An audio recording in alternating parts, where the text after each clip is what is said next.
Que bom ter você conosco mais uma vez nesse movimento Você e a Paz na cidade de São Paulo. Muito obrigado por estar conosco nessa transmissão. Durante toda essa semana estamos tendo a oportunidade, através dessa ferramenta, da internet, da transmissão, de comunicar a cada um dos nossos seguidores, a cada um de vocês, essa que é importante necessidade, alvo, objetivo da vida de qualquer pessoa. O movimento Você e a Paz já acontece em São Paulo há muitos anos, e esse ano num formato, por causa da pandemia, diferente. A gente não pode estar junto como nos anos anteriores, mas no coração a gente está juntinho. Deixa eu me apresentar a você. Meu nome é Davi Arantes, eu sou ministro do Evangelho, pastor da Igreja Metodista Wesleyana aqui em Itaquera, na cidade de São Paulo.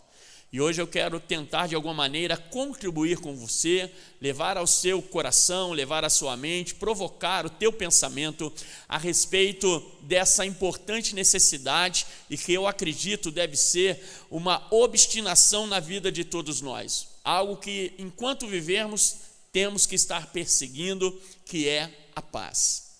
Deixa eu lembrar-lhe algo importante. Esse tem sido um ano desafiador.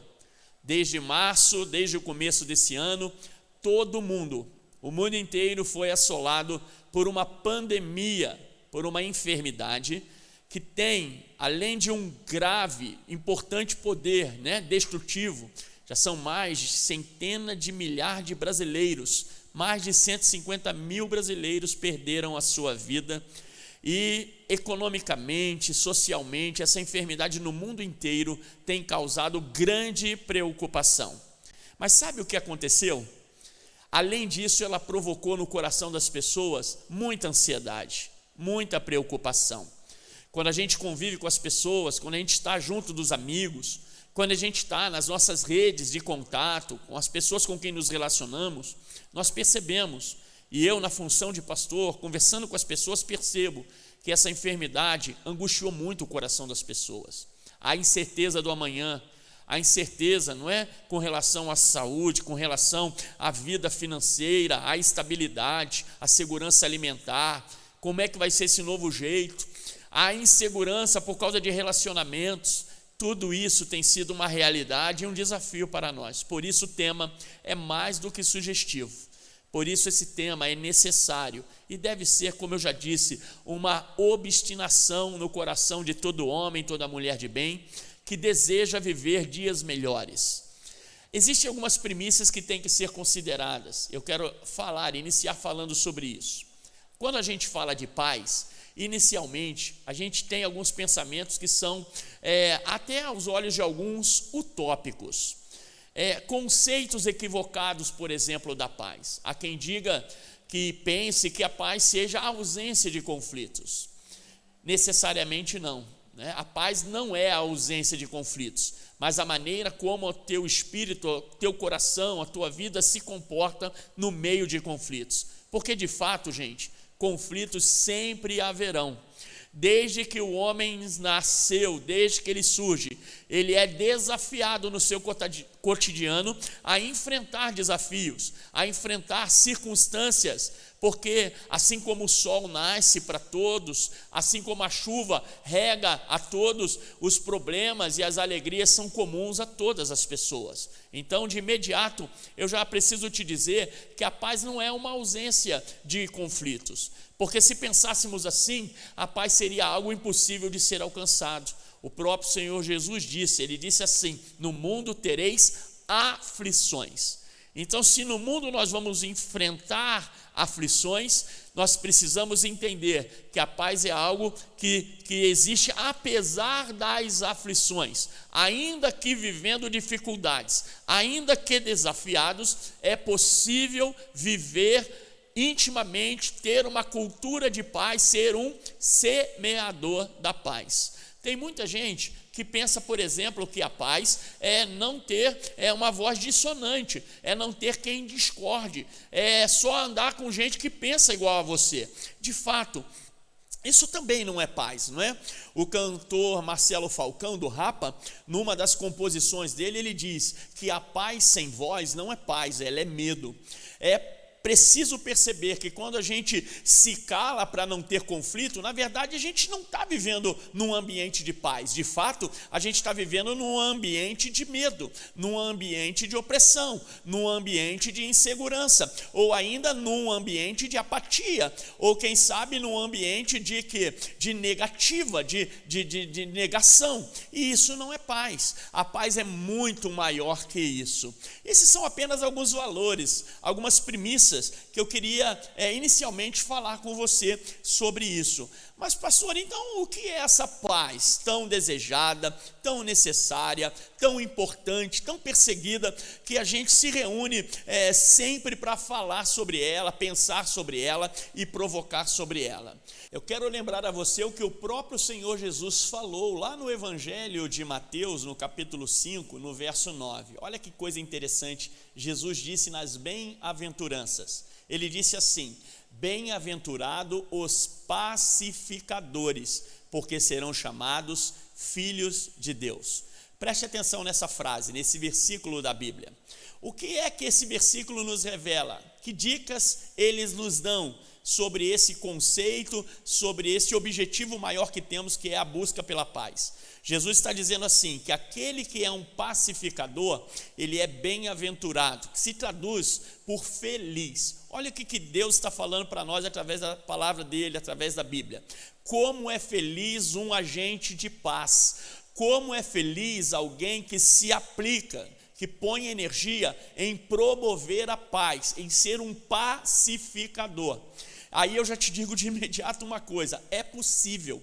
Se a Bíblia está dizendo que é feliz quem faz isso, ela está intrinsecamente dizendo que é possível que eu e você, apesar de, não importa o que estejamos vivendo, que momento estejamos enfrentando, que desafio pessoal ou coletivo estejamos enfrentando, eu e você temos da parte de Deus capacitação para sermos promotores da paz. E Jesus diz que é feliz quem faz isso. Que coisa linda. Agora preste atenção.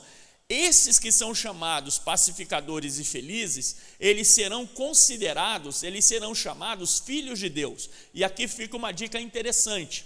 Aqui me mostra a origem dessa paz. Quando eu penso nesse versículo bíblico, nesse ensino de Jesus, o que de imediato vem no meu coração é que a fonte da paz é o próprio Deus. Se você perceber na história, as pessoas que foram honradas, homenageadas com os Nobéis da Paz, foram pessoas que gastaram a sua energia, o seu tempo, os seus recursos, o seu conhecimento, semeando a cultura da paz. Todos eles estavam intrinsecamente ligados à religiosidade, ao divino, ao sagrado. Sabe o que eu aprendo aqui lendo a Bíblia Sagrada? Que a fonte de paz não é externa. A fonte de paz, ela não é circunstancial. Você não fica em paz porque tudo vai bem.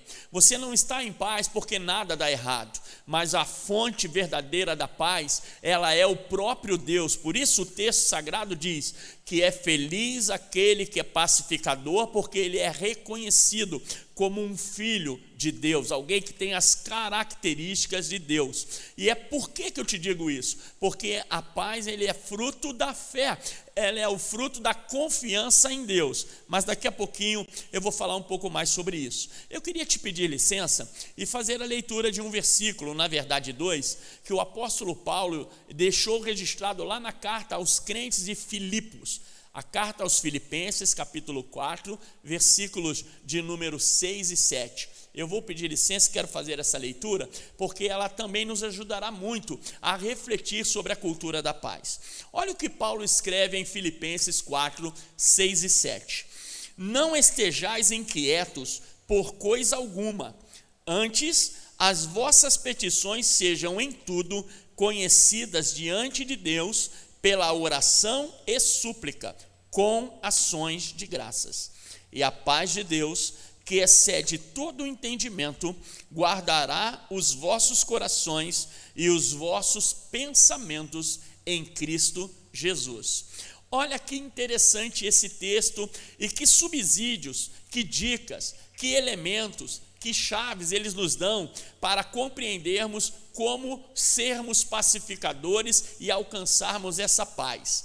A primeira coisa que me chama a atenção, e eu quero provocar o seu pensamento, é a seguinte: Paulo, quando escreve essa carta, ele está numa condição muito diferente. Ele escreve essa carta lá mais ou menos no começo do primeiro século, na segunda metade, entre o ano 55 e 58 da era cristã. Ele está aprisionado, ele estava encarcerado, e mesmo estando preso, cerceado da liberdade, fustigado pelo castigo, sabe o que ele faz? Ele se sente confortável em consolar, em escrever. E se você tiver acesso a uma Bíblia, depois eu te convido a ler o capítulo 4 desse livro bíblico, Filipenses, e você vai ver que ele está ali confortando, consolando, ministrando aos seus colegas, os seus ajudadores de ministério. Mas Paulo, no verso 7, ele fala algo muito interessante, muito legal. Olha o que Paulo está dizendo ali. Ele diz que há um tipo de paz que é diferente.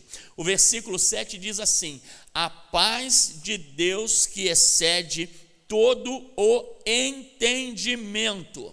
Olha o que a Bíblia está dizendo para mim e para você. Existem tipos diferentes de paz. Como eu já disse aqui, e quero lembrar a você, tem um tipo de paz que ela é circunstancial.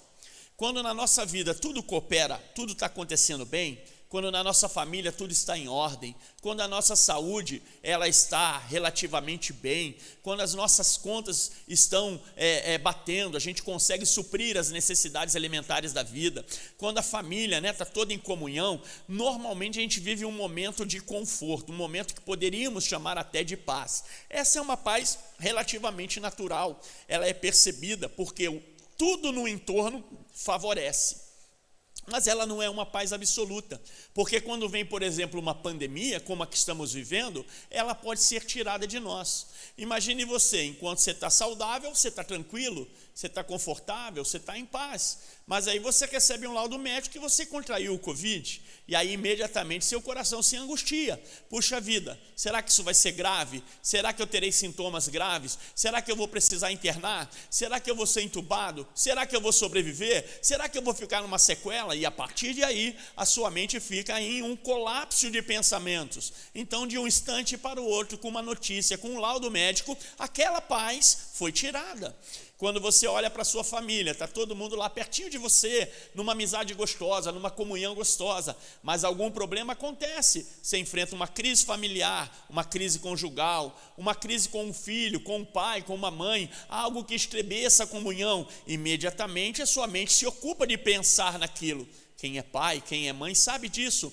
Quando os nossos filhos enfrentam dificuldades, desafios, a gente fica preocupado, a gente pensa, a gente rola na cama, a gente fica tentando um jeito de ajudar. E aquilo que era paz, em um instante foi tirado de nós. Então veja que essa paz circunstancial, ela é uma paz tola, ela é uma paz fraca, ela é uma paz que depende de que tudo corra bem. Mas nós já vimos que nem sempre tudo corre bem. Na vida a gente enfrenta desafios, e se você, como eu, tem os cabelos brancos, você enfrentou muitos desafios na vida. Olha o que a Bíblia está dizendo: existe uma paz diferente, e é uma paz que excede a compreensão, porque compreender a paz quando tudo vai bem, não é difícil. Talvez alguém olhe para uma pessoa bem-sucedida, próspera, uma pessoa que tem uma família linda, onde tudo coopera humanamente falando bem, você vai dizer: poxa, essa pessoa não tem problemas, ela está em paz. Mas isso também não é verdade.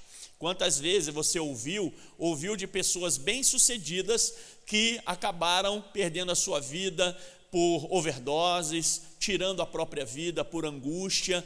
Nós conhecemos um mal do século passado, que são as síndromes do medo, da depressão, e hoje a gente vê as pessoas, às vezes até com mais conforto do que nós temos, com melhores recursos, mas vivendo reclusas, com receios, se enclausurando, com as mentes aí cheias de preocupações, tomando medicações e medicações para tentar ter uma noite de paz, uma noite de sono. Não é verdade?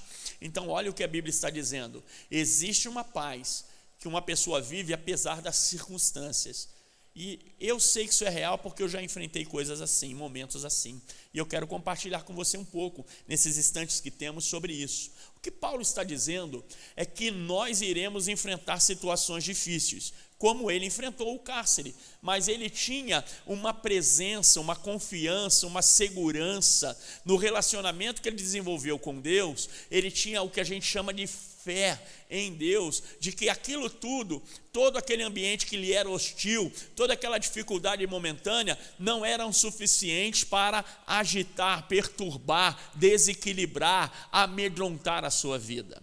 É maravilhoso isso, sabe por quê? Porque nem todos nós teremos riqueza, nem todos nós teremos plena saúde, nem todos nós teremos um emprego estável, mas todos nós podemos ter fé. É o poder da fé que opera da parte de Deus na minha e na sua vida para nos dar força vital. Preste atenção nisso. Isso é que eu acho lindo na paz. Se a paz ela não é alcançada por causa das circunstâncias, embora todos nós queiramos que as circunstâncias nos favoreçam, a paz ela opera de uma forma centrífuga, de dentro para fora. E é por isso a razão dela ser fruto da fé e da confiança em Deus. Primeiro, por quê? Porque a fé nada mais é do que a confiança absoluta, inemovível em Deus. É saber que existe alguém mais poderoso que eu, que me ama, que cuida de mim e que estará ao meu lado em todo o tempo para me ajudar, orientar, fortalecer e ensinar a vencer os momentos difíceis da vida. É isso que chamamos fé. E a Bíblia diz que quando a gente tem esse relacionamento com Deus, esta confiança, porque como é que a gente confia em uma pessoa? Convivendo com ela. Você convive com a pessoa na medida que você a conhece. Por isso é tão importante que todo ser humano tenha um contato, um conhecimento com Deus, porque fruto desse relacionamento gerará nele, no cidadão, no homem, na mulher, na criança, no idoso, uma confiança de que, apesar das lutas da vida, dos problemas da vida, eu posso crer e confiar que tudo isso vai passar e que Deus vai me ajudar a vencer. E isso traz uma paz que o homem que não tem essa confiança não compreende. É como uma pessoa que diz assim: poxa pastor, você trabalha no mesmo lugar que eu e agora veio a crise e eles estão falando que vão mandar pessoas embora, está todo mundo com o cabelo em pé, arrepiado, e o senhor aí está tranquilo. Por que o senhor está tranquilo se o senhor corre o perigo de perder o emprego? É porque eu sei que o emprego é apenas uma ferramenta que Deus usa para cuidar de mim. Deus é quem cuida de mim, e se essa porta se abrir, a bondade, a misericórdia, o amor de Deus abrirá uma nova porta de oportunidade para mim, e enquanto essa porta não se abrir, Ele vai cuidar de mim, Ele vai usar pessoas para cuidar de mim, pessoas que vão me amar, pessoas que vão ser usadas por Deus, os pacificadores, que vão ser ferramentas de Deus para trazer tranquilidade ao meu coração, e tudo isso é obra de Deus. Você compreende o que eu estou te dizendo?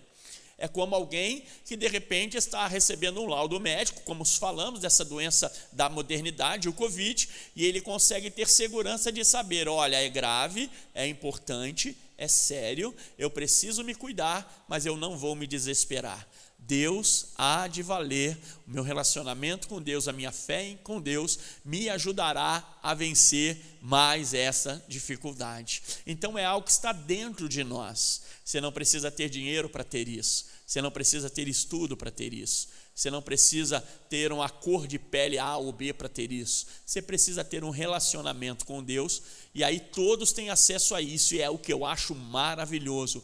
Todos podem ter na sua vida um encontro, um contato pessoal com o divino, com Deus, para ter nos dias de angústia a segurança de que Ele cuida de mim e de você. Eu penso que você está entendendo o que eu quero comunicar a você. Mas Paulo, ele fala o seguinte nesse texto que eu li para você, que essa paz que excede o entendimento, ela guarda o nosso coração, nos faz confiar, ela guarda as nossas mentes, nos faz perceber o momento. E como semeadores de paz, nós que já temos essa paz da parte de Deus em nossa vida, precisamos multiplicá-la. É maravilhoso quando a gente está vivendo um tempo difícil e alguém vem com uma palavra de confiança para a gente.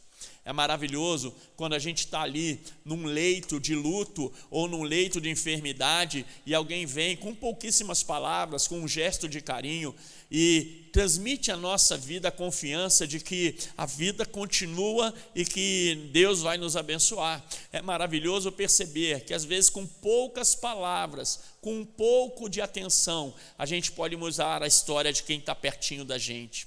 Paulo, quando escreveu isso, ele tinha cooperadores que estavam fora da prisão, e na carta, você vai ler, se você tiver acesso aí, lá no capítulo 4 do texto de Filipenses, ele pede às pessoas que cuidem de Evódia, que cuidem de Siltique, que ajudem-as a resolver os seus problemas. Sabe o que Paulo está dizendo aqui para mim e para você? Que ele está na prisão, que ele está ali, prestes a perder a sua vida, vivendo o último tempo do seu ministério, mas o seu coração é cheio de amor e de preocupação com os seus colaboradores, com os seus cooperadores, com os seus amigos. A gente vive um tempo de muito egoísmo. Nós somos, nessa geração, treinados a conquistar. Se você perceber, ninguém quer perder nada. Se você ver uma criança, desde muito cedo, ela é ensinada, treinada a vencer. Mas para que alguém vença, outro tem que perder. E na vida é assim, são batalhas, vitórias e derrotas que nos circundam na batalha da vida. Haverá momentos que vamos vencer, haverá momentos que nós não vamos vencer, e é importante a gente saber conviver com isso, nos relacionarmos com essas realidades. A Bíblia está dizendo que eu e você podemos e devemos ser ferramentas de Deus para transmitir aos outros, aos angustiados, aos aflitos, aos desesperançosos, o amor de Deus, a paz de Deus que supera o entendimento natural das coisas. Eu vou caminhando para concluir essa breve reflexão com o desejo sincero de que possa despertar em você algo, lembrando a você de que essa deve ser uma missão de todos nós. Em torno da gente tem muita gente sofrendo, na nossa escola, na nossa família, no nosso trabalho, na nossa comunidade. Há muitas pessoas que estão precisando de amigos, de pessoas que olhem para elas. Nós precisamos desenvolver um olhar mais periférico, tirarmos os olhares de nós mesmos, das nossas angústias, das nossas lutas, das nossas dificuldades, e talvez olhando para a direita, para a esquerda, percebermos que há gente perto de nós, enfrentando desafios, e que eu posso ser um ajudador, um cooperador, alguém que vai ajudá-la a enfrentar junto, caminhar junto, para que ela supere as dificuldades da sua vida. Esta é a cultura da paz. A paz começa em mim, mas ela deve irradiar, se expandir na minha casa, na minha família, nos meus relacionamentos, no meu trabalho, na comunidade que eu convivo, no bairro onde eu moro, e aí ela vai criando uma sinergia. Se cada um fizer a sua parte, se eu e você acordarmos todas as manhãs com a decisão de termos um dia de paz e um dia de facilitar paz na vida das pessoas, eu tenho certeza que o entorno da nossa vida começa a melhorar. A gente é desafiado todo dia, desde uma fechada no trânsito a um problema, a perder até a sanidade emocional, a perder, não é? A angustiar a vida, a perder o sono, a adoecer. Mas está em mim e está em você assumirmos a responsabilidade de, porque cremos em Deus e temos da parte de Deus a confiança de que não estamos sós, de que Ele está ao nosso lado em todo e qualquer momento, nós podemos enfrentar as lutas da vida e, mais que isso, ajudar as pessoas com quem convivemos a superar as suas dificuldades. São esses a quem Jesus chamou bem-aventurados, felizes. Sabe o que a Bíblia está dizendo? Que quando a gente faz isso, a gente encontra um sentido para a vida. É muito melhor, é muito mais prazeroso, é muito mais enriquecedor dar do que receber, abençoar do que ser abençoado, gerar paz até que recebê-la. Embora eu não tenha dúvida nenhuma de quem vivencia esta realidade, tem dentro de si isso que a mente às vezes não conhece, nem entende, mas que é real, uma serenidade, uma confiança, um sentimento de tranquilidade, enfrentando toda e qualquer situação. Eu desejo sinceramente que essas palavras desse teu amigo possam ter sido úteis a você, que eu possa ter nesses poucos minutos provocado o seu pensar. A gente tem falado sobre isso toda essa semana, muitos outros líderes estiveram aqui compartilhando com você, ministrando a sua vida sobre essa tão necessária paz para esse tempo. E eu quero te dizer, só isso é possível. Eu quero te dizer mais do que isso, é necessário, deve ser desejável. Eu rogo a Deus que eu e você, a partir de agora, sejamos concentrando energia naquilo que é mais importante, fazer as outras pessoas sentirem-se melhor, vencerem as suas dificuldades naquilo que nos é permitido, naquilo que nos é possível, e a grande maioria das vezes com muito pouco. Talvez você diga: pastor Davi, eu não tenho todo o recurso para resolver o problema do mundo. É verdade, resolva o problema de uma pessoa, tente ajudar uma só pessoa, você terá cumprido um papel. Que Deus te abençoe, que o Senhor nosso Deus possa enriquecer e complementar essa palavra ao seu coração, naquilo que me faltou habilidade, naquilo que me faltou inteligência, naquilo que me faltou capacidade, que o Espírito Santo enriqueça a sua vida. Eu gostaria de te pedir licença para orar ao príncipe da paz, o Senhor Jesus.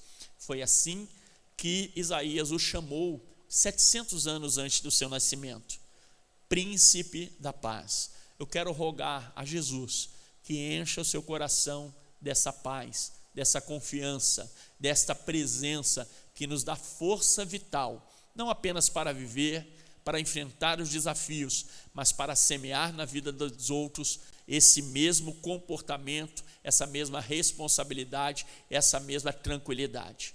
Eu quero orar por você que me ouve. Deus amado, Pai bendito, obrigado, Senhor, por podermos estar aqui mais uma vez refletindo sobre algo tão necessário no mundo.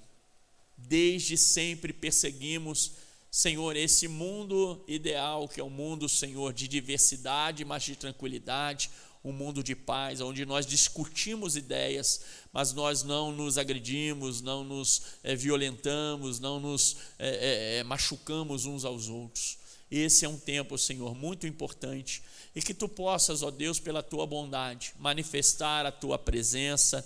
E se há alguém agora aflito, angustiado, sofrendo, desesperançoso, se alguém que me ouve nesse momento está com a sua alma, Senhor, triste, Espírito Santo, encha, Senhor, esta vida desta presença, o faça perceber a Tua presença, ponha pessoas, semeadores de paz na sua vida, para que eles possam compreender a grandeza do Teu amor e a segurança que há em Ti. Eu abençoo a cada vida no nome do nosso Senhor e Salvador, Jesus Cristo. Que Deus te abençoe. Muito obrigado por essa oportunidade, continue conosco, seja um agente de paz e até o próximo ano, se Deus quiser, juntinhos, todos juntos, em nome de Jesus. Fiquem com Deus.